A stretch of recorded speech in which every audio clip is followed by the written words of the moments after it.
Assalamualaikum Ustaz. Waalaikumsalam warahmatullah. Bagaimana caranya agar kita bisa menghindari musik di tengah-tengah zaman sekarang yang di mana-mana ada musik? Baik, jadi memang kalau kita perhatikan ya, memang di tempat-tempat umum itu banyak sekali sekarang musik ya. Di tempat belanja, kemudian di warung-warung. Memang kadang-kadang ketika kita masuk ke tempat tersebut itu ada musiknya ya. Tetapi jika kita mempunyai keinginan yang kuat untuk menghindari musik tersebut, insya Allah bisa ya, bisa. Jangankan menghindari, melarang orang sekalipun agar tidak memutar musik itu bisa kalau kita ada keinginan. Dan ini kami mengalami sendiri ya, beberapa kali kami melarang di tempat tersebut agar tidak diputarkan musik gitu ya.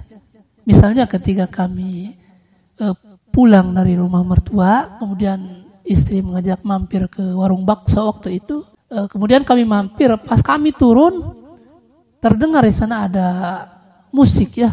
Akhirnya kami datangin pedagang bakso tersebut, kata kami, mohon maaf Pak, kalau bisa itu musiknya tolong dimatiin karena anak saya tidak suka dengar musik karena dia sedang menghafal Al-Quran.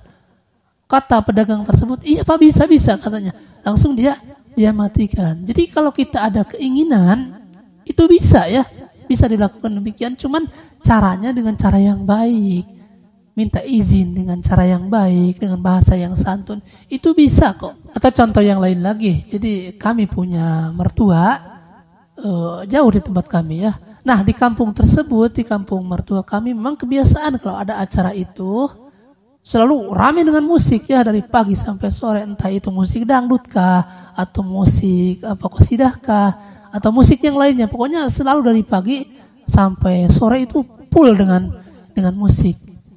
Dan qadarullah mertua kami juga memang belum mengetahui tentang hukum-hukum musik ya.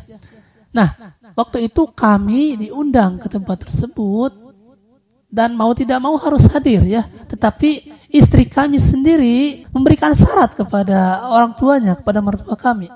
Katanya, insya Allah kami datang, tetapi dengan syarat tidak boleh ada musik katanya. Akhirnya kata mertua kami, ya sudah kalian datang lebih awal, kemudian bicara kepada tukang sound systemnya segala macamnya agar dari pagi jangan sampai di setel musik. Akhirnya kami datang awal, kemudian ngobrol sama tukang soundnya. Pokoknya saya tidak mau mendengar ada musik di sini. Alhamdulillah itu dari pagi sampai sore, dari sore sampai menjelang malam itu tidak ada musik yang di setel murotal ya, itu bacaannya Syekh Sudes, kemudian Syekh Mahir Al-Maikli, kemudian murotal yang lainnya. Nah jadi ini salah satu contoh saja. Kalau kita ada keinginan, jangankan untuk menghindari, untuk melarang saja kalau punya keinginan, ya bisa ya. Tapi memang tidak semua kegiatan yang ada musiknya bisa kita cegah, tidak ya. Kami pun beberapa kali mengalami memang ada yang bisa dicegah. Kalau kita tidak bisa mencegah, ya kita hindari tempat tersebut ya. Jadi di dalam hati kita mengingkari, kemudian kita jangan duduk di sana, ya sudah tinggalkan. Dan kami pun beberapa kali memang mengalami hal seperti itu ya. Ketika kita tidak mampu mencegah perbuatan tersebut, maka kami menghindari ya. Dan ini kejadian beberapa kali di depan rumah kami, tepat di depan rumah kami. Itu beberapa orang membuat acara dangdutan di depan rumah kami. Kemudian kami tidak bisa menghindari karena kami bukan tokohnya di tempat tersebut. Ya akhirnya kami meninggalkan tempat tersebut. Ya sudah, kita kemana? Mungkin jalan-jalan makan-makan, mungkin ke tempat mana. Yang penting kita menghindari tempat tersebut. Sesudah acara selesai kita pulang. Jadi ini salah satu bentuk ikhtiar kita. Kalau memang kita tidak bisa mencegah perbuatan tersebut, karena mungkin kita tidak punya wewenang, kita tidak punya kekuasaan, maka sebaiknya kita menghindari kegiatan tersebut. Dan kita menghindari kegiatan tersebut, insya Allah itu pahalanya di sisi Allah besar sekali ya. Nah jadi buat saudara penanya, kita harus berusaha dulu ya. Misalnya ketika Anda ingin makan ke warung makan, kemudian di tempat tersebut ada musiknya, maka kita berusaha dong ada tidak warung yang lain yang tidak ada musiknya? Kalau memang ada warung yang lain yang tidak ada musiknya, jangan pilih ke warung yang ada musiknya. Kita pilih warung tersebut, warung yang lain yang tidak ada musiknya. Ya syukur-syukur kalau Anda bisa mendatangi tempat tersebut, Pak, bisa tidak di sini tidak diputarkan musik. Kalau memang dia, ya sudah katanya kami tinggal matiin. Alhamdulillah. Kalau memang tidak bisa, ya sudah cari tempat lain. Jadi jangan maksa ya. Atau memang jika tempat tersebut adalah tempat yang keadaan kita memaksa harus berada di tempat tersebut, ya mungkin Anda bisa berusaha dengan cara lain. Mungkin memakai handset, mendengarkan murotal atau mendengarkan ceramah. Jadi kita akali sajalah. Kita akali saja bagaimana caranya agar musik itu tidak sampai ke telinga kita ya.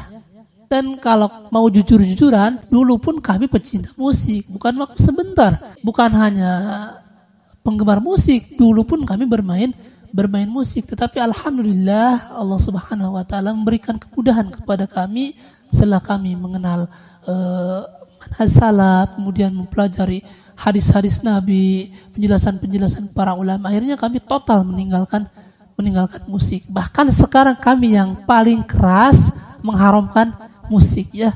Tetapi ketika kami mengharamkan musik, itu tidak asal mengharamkan, tidak. Kami membawakan hujah. Ini loh hadis yang mengharamkan musik. Kemudian ini puluhan ulama yang mengharamkan musik. Jadi kami membawakan hujah-hujahnya. Ketika kami mengharamkan musik, kami bawakan hadis Nabi. La yakunana min ummati aqwamun yastahiluna al-hira wal harira wal khamra wal ma'azif. Kata Nabi apa?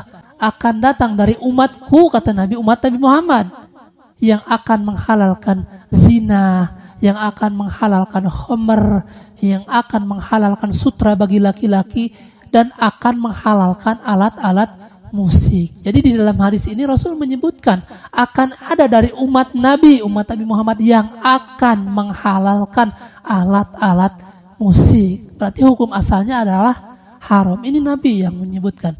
Nah, jadi ketika kami menyebutkan musik haram itu membawakan hujah ya. Selain kami membawakan hujahnya dari hadis, kami pun membawakan hujah-hujah dari perkataan ulama seperti Imam Syafi'i, kemudian Imam Al-Ghazali, Imam Nawawi. Kami bawakan, mereka mengharamkan musik kok. Seperti yang disebutkan oleh Imam Ibnu Hajar Al-Haytami bahwa Imam Syafi'i itu mengharamkan seluruh jenis alat-alat musik ya.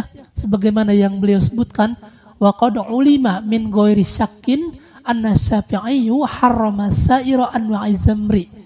Telah diketahui tanpa keraguan bahwa Al-Imam Asy-Syafi'i mengharamkan seluruh jenis alat-alat musik ya.